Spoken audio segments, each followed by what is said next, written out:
Hi there guys, welcome back. It's Andrew from Aloha Quails. Today we're back with the chicks. These guys are about a week old, and as you can see, they're growing really quickly. We ended up with about 45 chicks from the hatch. We had a couple that died and we sold a bunch. So I think I've got about 30 in here. The ones that died, one of them was just very, very small.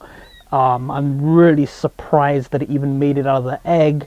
One of the other ones just had a birth defect that was not easily fixable.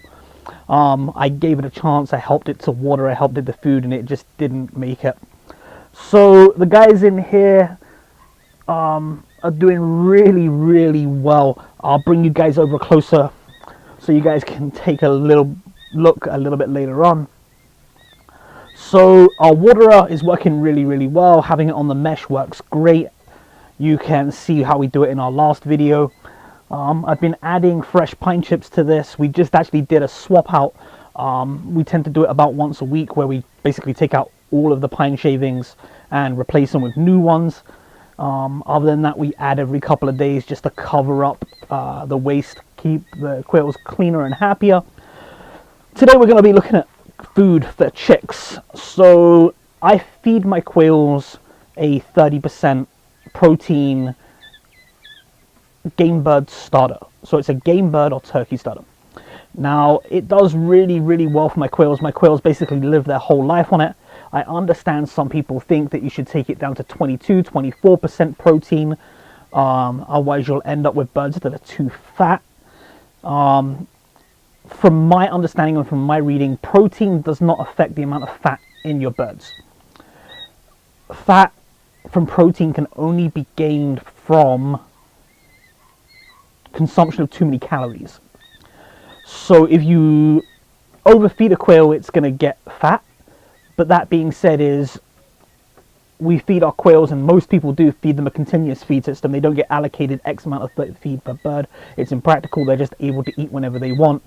I've never had a quail that I've harvested that's been fatty, or quails that I've thought were, hey, you're too fat to lay eggs, or a male that I thought, hey, you're too fat, get off her, you're hurting her. It doesn't affect quails in the same way as it will like chickens. Chickens will eat a high protein food, they will eat way too much, they will get fat, and when you harvest them, you'll see fat. You just don't get that in quails. So I stay with 30% protein the whole time. I buy crumble. It's what's available to me. This will work with pellets as well. So with my crumble, what I do is I take a blender. This is an old shake and take. It's a real simple blender system.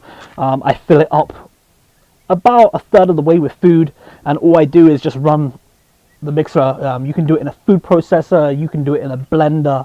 I have a Ninja food processor smoothie maker. It has an individual cup serving on it, and it works flawlessly. This I'm putting just exclusively for quails now. My wife is a little upset with having to use kitchen appliances with quail food, so we're going to go with this for now until I can find a used Ninja to use. So all you do is you just blend it.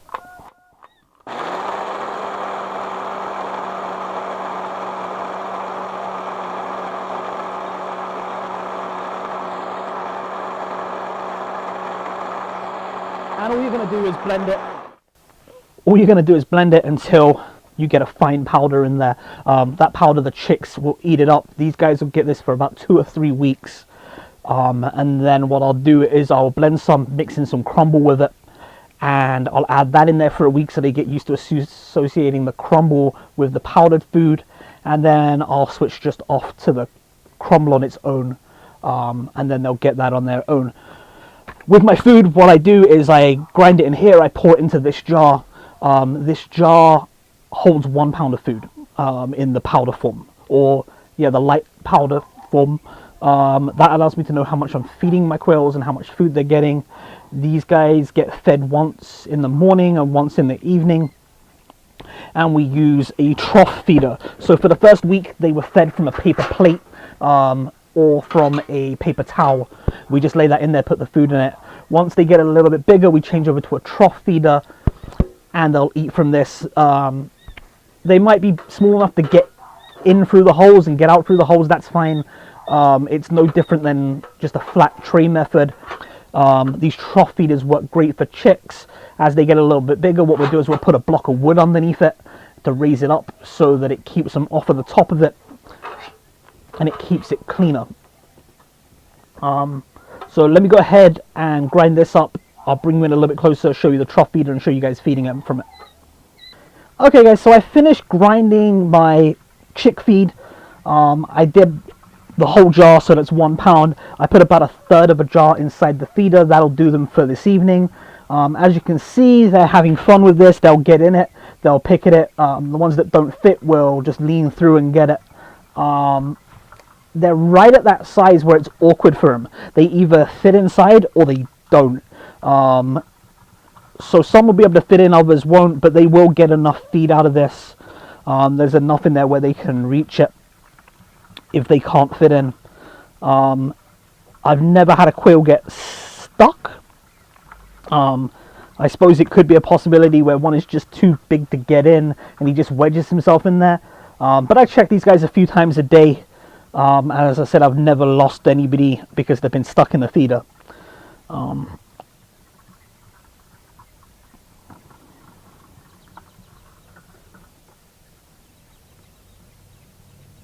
So once again, this is Andrew with Aloha Quails. You've been watching my chick feed video. If you have any questions, feel free to leave them in the comment below. And don't forget to subscribe. As I said in the last video, once we reach 100 subscribers, we'll go ahead and give away 2 dozen of our quail eggs for hatching. So you can have some of these guys for yourself, or you can add some Hawaii genes to your own flock.